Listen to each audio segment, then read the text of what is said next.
Hello students, welcome back to Hindi mirror channel. सभी students का Hindi mirror पर फिर से स्वागत है।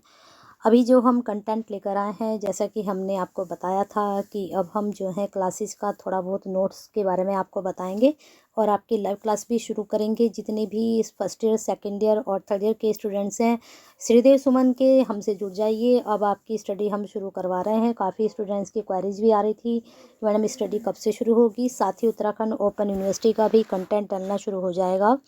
तो आज का जो कंटेंट है ये हम लेकर आए हैं पद्मावत समय से, यानी कि जो आपका पृथ्वीराज रासो है, सभी को मालूम है कि ना तो वो खंड में डिवाइड है, ना वो अध्याय में डिवाइड है, वो है समय में डिवाइड। ठीक है, अलग अलग समय में डिवाइड है। तो इसमें जो आपका सिलेबस में है, जो बीए फर्स्ट सेमेस्टर के स्टूडेंट्स हैं श्रीदेव सुमन के, तो उनके सिलेबस में जो आपका हिंदी का पेपर है यानी कि सिलेबस है, उसमें पद्मावत समय लिया गया है। और आपके पहले जो थे बीए फर्स्ट ईयर में 1 से 5 तक के पद थे, लेकिन अब जो पद लिए गए हैं अब वो 1 से 10 तक के लिए गए हैं। तो आज की वीडियो में हम 1 से लेकर 5 तक के पद लेकर आए हैं। नेक्स्ट वीडियो में आपके 6 to 10 लेकर आएंगे। अब ये जो हम पद लेकर आए हैं पद्मावती समय से, तो इसमें क्या है, ये बी फर्स्ट सेम के लिए तो है ही, बाकी जो और भी कॉम्पिटिटिव एग्ज़ाम है वहाँ भी इसका काफ़ी अच्छा जो है सिलेबस आता है इसमें से। तो बने रहिए हिंदी मिरर के साथ। ऐसे ही बेनिफिशियल वीडियो के लिए सब्सक्राइब कर लीजिए, बेल आइकन हिट कर लीजिए। और साथ में अगर वीडियो आप देखनी शुरू कर रहे हैं और आपके लगता है कि आपके साथ साथ औरों के लिए भी ये बेनिफिशियल हो सकती है, तो शेयर कर दीजिए उन सब के लिए। और कमेंट बॉक्स में कमेंट करके ज़रूर बताइए कि जो कंटेंट आप तक पहुंचा है वो आपके लिए कितना फ़ायदेमंद है और आपने कितना शेयर किया है। तो पहला जो पद है वह है पूरब दिशि गढ़ गणनपति समुद्र शिशर अति द्रुग तहसव विजय सुर राजपति जादू कुल है अभग है। तो यहाँ पर देख लीजिए इसके अर्थ। यहाँ पे पूर्व दिशा में गढ़ दुर्ग गणनपति सर्वश्रेष्ठ, तह वहाँ सुश्रेष्ठ विजय राजा विजय अभंग जिसे भंग ना किया जा सके। अर्थ है पूर्व दिशा में समुद्र शिखर नामक श्रेष्ठ दुर्ग है। इस दुर्ग में वैभवी राजा विजयपाल का राज्य है। ये इंद्र समान राजा यादव कुल के हैं जिन्हें कभी भी पराजय नहीं किया जा सकता है, यानी कि कभी भी भंग नहीं किया जा सकता है। अब आगे चलते हैं पद 2 पर। पद 2 में है हस में है हयोग्य देश अति पति सायर ब्रजादा प्रबल भूप से वही सकल धुनी निशान है बहु साधा। तो यहाँ पर हम देख लेते हैं इसके अर्थ क्या जा रहे हैं। हसम वैभव, हयज्ञ हाथी घोड़े, अति स्वामी, सायर सागर, मृजाता मर्यादा, धुनी ध्वनि निशान है नगाड़े बहुसाद बहुत। राजा विजयपाल के वैभव के बारे में चंद्रबरदाई कह रहे हैं कि वो राजा वैभव, जैसे कि आपको मालूम ही है कि पृथ्वीराज रसो जो है चंद्रबरदाई के द्वारा लिखा गया है, उसकी सागर के समान असीम सीमाएं हैं तथा उनके पास बहुत सारे हाथी और घोड़े हैं। तभी राजा उसकी सेवा में लगे रहते हैं। सभी जो राजा हैं उनकी सेवा में लगे रहते हैं और नगाड़ों की ध्वनि सभी दिशाओं में गूंजती रहती है। तो उस वक्त माहौल इस तरह का था। अब आगे चलते हैं आपके पद 3 पर। धुनी निशाने बहुसाद नाद सुर पंच बजत दिन 10,000 है चढ़त है नग जटित साज तीन। बहुत अच्छा ये पद है, आपके एग्जाम में बन सकता है। आगे है इसमें गज अशंस गजपति मोहर सेनाती सख है इक नायक का धनी पिनाक घर भर रज रख है। तो यहाँ पर देख लेते हैं 10 पुत्र पुत्रिये इक समय रथ सुरंग उमर उमर भंडार लछई अगणित पदम सो पदम सेन कुंवर सुघर।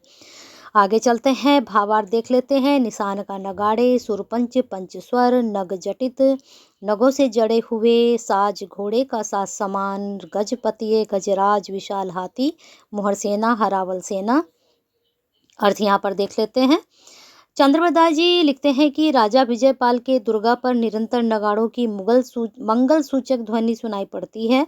वह 5 प्रकार के मंगल वाद्य बजते रहते हैं। ये मंगल वाद्य हैं, मृदंग है, तंत्री है, मुरली है, तालवाद्य है, प्रतिध्वनि वाद्य है।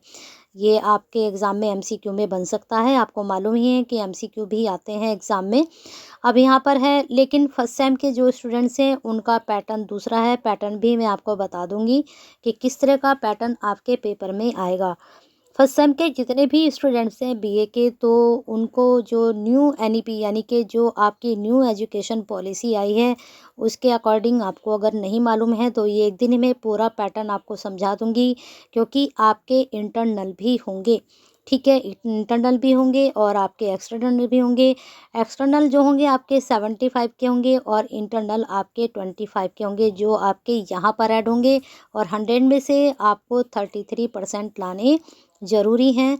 एक पेपर आपका अगर टीचर्स आपके पढ़ा रहे हैं कॉलेज में, अगर नहीं पढ़ा रहे हैं तो उनसे आप बोलिए।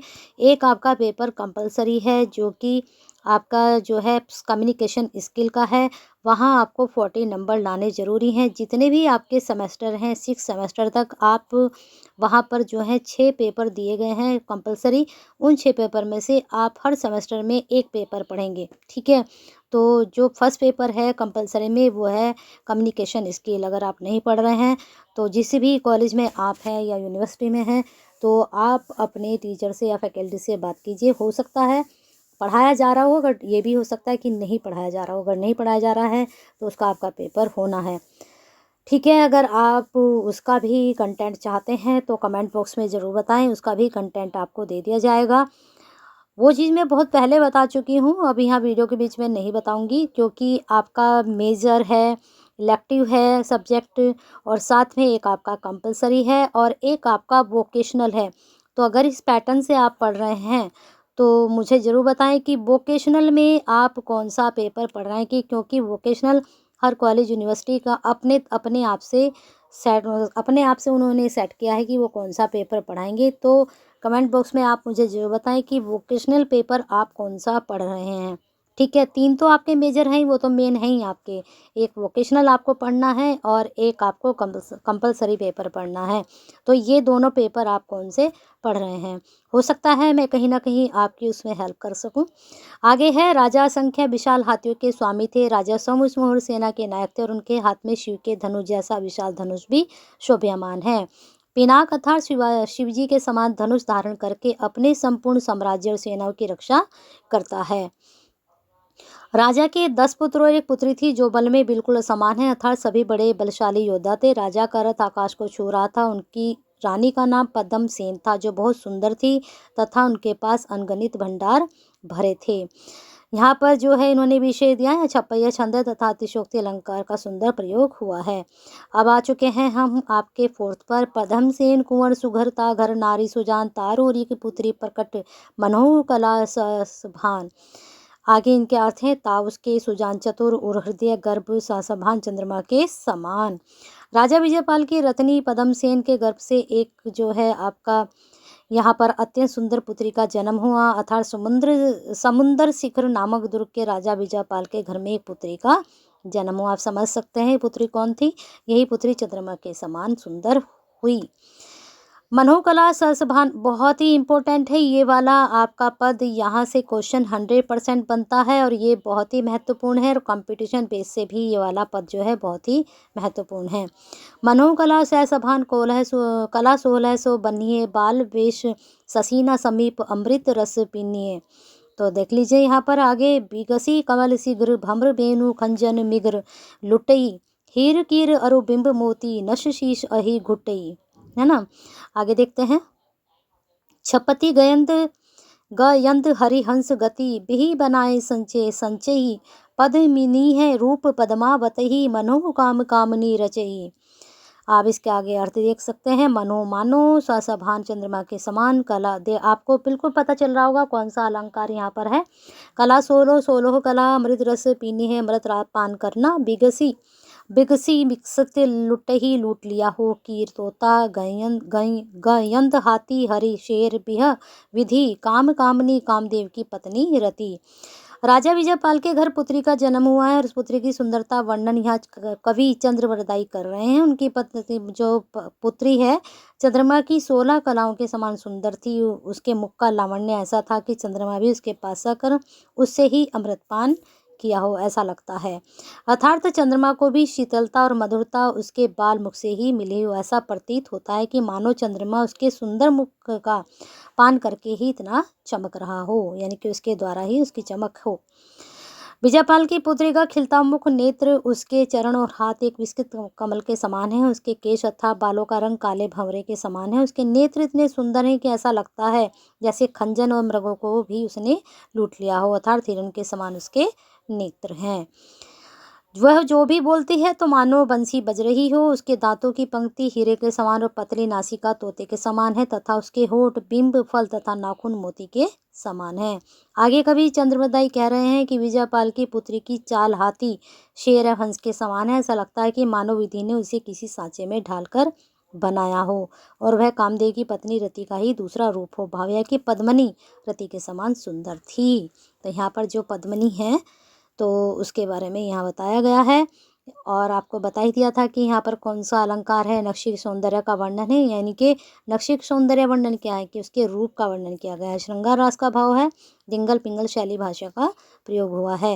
रासों जितने भी हैं ज़्यादातर सभी में डिंगल पिंगल शैली का ही प्रयोग हुआ है। तो इस प्रकार से ये आपका भावार्थ था और मैंने आपको बता दिया है। दो आपके बहुत ही महत्वपूर्ण हैं। ये वाला जो भी मैंने पढ़ा है ये बहुत ही महत्वपूर्ण है, कंपटीशन बेस भी और आपके एग्जामिनेशन को लेकर भी। यहाँ से क्वेश्चन 100% तो नहीं कह सकते लेकिन 99% यहाँ से क्वेश्चन ज़रूर बनता है। तो बने रहिए हिंदी मिरर की साथ और किसी क्लासेस की जो भी क्वेरीज़ हैं हमें ज़रूर भेजिए कमेंट बॉक्स में। अब आपकी स्टडी शुरू हो चुकी है। अब जितने भी हमारे पास कमेंट बॉक्स में आएंगे कंटेंट को लेकर आपकी क्वेरीज आएंगी तो वो कंटेंट आप तक ज़रूर पहुंचेगा। और पहुंचने के लिए आपको क्या करना है, एक बार अगर अभी तक सब्सक्राइब नहीं करना है तो कर लीजिए, बेल आइकन हिट कर दीजिए और साथ में लाइक कीजिए, शेयर कीजिए। अभी कई स्टूडेंट्स के जो हैं अभी उत्तराखंड ओपन यूनिवर्सिटी के फॉर्म फिल हुए थे तो नहीं पता चला, तो तभी मैं कहती हूँ कि आप ज़रूर सब्सक्राइब करें और सब बेल आइकन हिट करें, तभी आप तक नोटिफिकेशन पहुँचेगा और वो तभी पहुँचता है जब आप ये दोनों काम करते हैं। और अगर आपको वीडियो का फ़ायदा उठाना है और वीडियो से अच्छे से आपको पढ़ना है और सारी जानकारी ये तीनों यूनिवर्सिटी की एक ही चैनल पर आपको मिलती है तो इनका बेनिफिट आपको उठाना है तो ज़रूर सब्सक्राइब करें और बेल आइकन को हिट करें।